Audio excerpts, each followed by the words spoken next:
नमस्कार, सहारा समाचार उत्तर प्रदेश में आप सभी दर्शकों का हार्दिक स्वागत है। जैसा कि सहारा समाचार विधानसभा चुनाव के लिए एक स्पेशल एपिसोड चला रहे हैं, चुनावी चर्चा। इसमें हम लोग अलग अलग विधानसभा के जो प्रत्याशी हैं उनसे वार्ता करते हैं और वहां क्षेत्र की स्थिति को जानते हैं कि इस क्षेत्र में उस प्रत्याशी की क्या स्थिति है। इसी बीच आज हम सीसामऊ विधानसभा क्षेत्र में आए हुए हैं, जिसमें हमारे साथ में रजनीश तिवारी जी हैं, जिन्हें सुश्री मायावती जी द्वारा बसपा का से टिकट दिया गया है। जानेंगे, क्योंकि वो पहले भी प्रत्याशी रह चुके हैं, इस विधानसभा का क्या हाल है और वो इस राजनीति के क्षेत्र में कब और कैसे आए। सबसे पहले उनका परिचय हम चाहेंगे।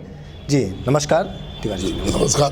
तो सबसे पहला सहारा समाचार में आपका स्वागत है। जी जी धन्यवाद। तो आप ये बताइए कि आप राजनीति के क्षेत्र में कैसे आए, अपना परिचय हमारे दर्शकों को दीजिए। मैं राजनीति के क्षेत्र में 93 में मानवर काशी राम साहब के कार्यों से प्रेरित होके मैं बहुजन समाज पार्टी से जुड़ा। जी जी। उस समय यहाँ सपा बसपा के अलायंस में सीट हुई थी, यहाँ नगर विधानसभा होती थी तब।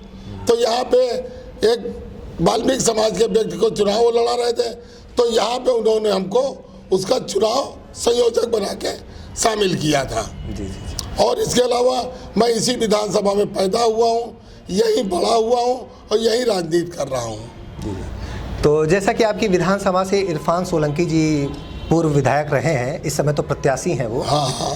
तो कैसे आप उनको टक्कर देंगे? टक्कर के बाद ये है कि उन्होंने इस विधानसभा को ये समझ रखा है कि मेरी पैतृक, जैसे कोई अपनी जमीन समझ लेता, मेरे बपौती है इस विधानसभा में। और वो विधानसभा आज की तारीख में पिछले भी 5 वर्ष में, इस वर्ष भी, इस 5 पंचवर्षीय में भी उन्होंने क्षेत्र में कोई विकास कार्य नहीं किया।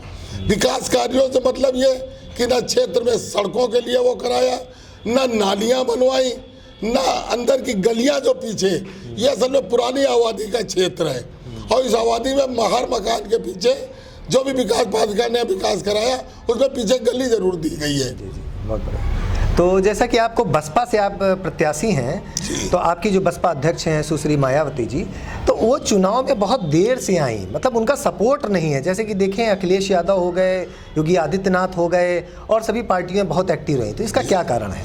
कारण इसका कुछ है। बहन जी असल में आपको बताया, बहुजन समाज पार्टी का जो संगठन है वो सत्ता में हो तब भी बनाए पूरी तैयारी में तैयार रहता है, और सत्ता में नहीं भी है तो संगठन का काम परमानेंट चला करता है। संगठन के काम में कोई भी निष्क्रियता नहीं बरती जाती।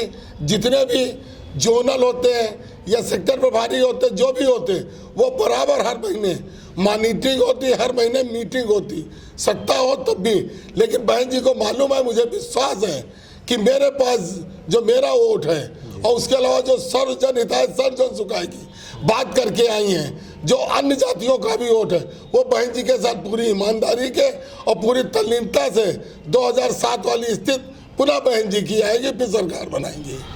बहुत अच्छा बताया। देखिए रजनीश जी ने हमको कि पुराना जो बहन जी का एक वोट बैंक है, वो वोट बैंक उनके साथ अभी भी जुड़ा हुआ है। जैसे अन्य पार्टियां वादा करती हैं कि नहीं, उनका जो वोट है वो दूसरी पार्टियों में बढ़ गया है, ऐसा कुछ नहीं है। अगर हम बात करें आपकी विधानसभा की, तो यहाँ पे मुस्लिम भी बाहुल्य है और साथ में ब्राह्मण वोट भी है, क्योंकि आप एज ब्राह्मण हैं, साथ में दलित वोट भी है। तो कैसे आप राजनीति को लेते हैं, मतलब क्या किस तरह से वोट बैंक आपकी तरफ आएगा? वैसे देखिए, मैं बहुजन समाज पार्टी का प्रत्याशी हूँ और बहुजन समाज पार्टी का वोट पूरा निष्ठावान होता पार्टी के लिए। कहने को कोई कुछ भी कहे वो बढ़ जाता है, ये होता, लेकिन वो पूरी निष्ठा के साथ हाथी चुनाव चिन्ह नहीं देखता, कोई दूसरा नहीं देखता। उसके अलावा मैं ब्राह्मण समाज से हूँ, मेरा परिवार, मेरा खानदान पूरा यही कानपुर में रहता रहा है। मैं यही बिदनू बगल में गाँव है, वहाँ का रहने वाला हूँ और पैतृक मेरा बिराना रोड पे वही मकान भी है, बड़े चौराहे के पास, सदानंद पार्क के पास। इसलिए पूरा परिवार, और मैं इस विधानसभा में ही पैदा हुआ हूँ और यही रह रहा हूँ। इसलिए ब्राह्मण मतदाता इस बार कोई ब्राह्मण प्रत्याशी नहीं है, तो मेरे लिए मन बना चुका है कि केवल रंजीत तिवारी को सपोर्ट करना, क्षेत्र के बेटे को करना है, क्षेत्र के भाई को करना है सपोर्ट। बहुत बढ़िया, बहुत बढ़िया। तो आप ये बताइए, कैसे मुस्लिम वोट की बात करें अगर हम, तो वो सपा के साथ जुड़ रहा है बहुत तेजी से, बहुत सारी मतलब लाभहानी योजनाएं दी हैं सपा ने। तो मुस्लिम वोट कैसे आपसे जुड़ेगा, क्या समीकरण रहेगा? मुस्लिम वोट, पहली बात तो बहन जी ने मुस्लिम के लिए हमेशा, मुस्लिम हो या किसी जात की हो, सबके लिए वो बराबर का काम करती रही हैं। उससे प्रभावित होकर फिर मैं स्वयं किसी टाइम मुस्लिम मजलिस का प्रदेश अध्यक्ष युवा विंग का रहा हूँ, इसलिए मुस्लिम के हित के बड़े कार्य किए। तो मुस्लिम मुझसे व्यक्तिगत जुड़ा हुआ, इसलिए मुस्लिम वोट इस बार इरफान सोलंकी के पास ज़्यादा ना जाके मेरे साथ वो वोट आएगा।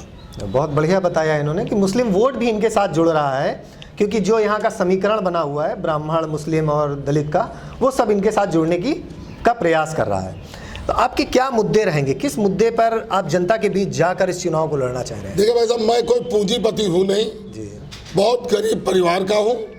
इस नाते मैं सड़क पे चलने वाला व्यक्ति हूँ और सड़क की स्थिति जानता हूँ, गरीब जनता की क्या समस्या है, क्षेत्रीय समस्याओं के साथ साथ यहाँ मैं आगे जब आऊँगा, अगर पावर में आया और मेरी बहन मायावती आई, तो अपने विधानसभा के लिए निश्चित ही मैं लोगों की जो बेरोजगारी है, ये खस्ता हाल सड़कें हैं, बजबजाती नालियाँ और गलियाँ हैं, और क्षेत्र में जो अराजकता भी है, काफ़ी कुछ अराजकता है, अब उसको कहा नहीं जा सकता, उस अराजकता को भी मैं ख़त्म करूँगा बिल्कुल।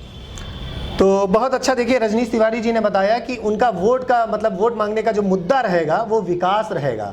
जो स्थितियां, सड़कों की स्थितियां खराब हैं, जो सीवर भराव की समस्या है, जो अराजकताएं हैं, उनको समाप्त करने के वादे कर रहे हैं। अब देखना होगा जनता के बीच जाकर रजनीश तिवारी जी को कितना बड़ा वोट बैंक मिलता है और वो किस तरह इस विधानसभा में को जीत कर बाहर आते हैं। बहुत बहुत धन्यवाद सहारा समाचार के लिए, धन्यवाद।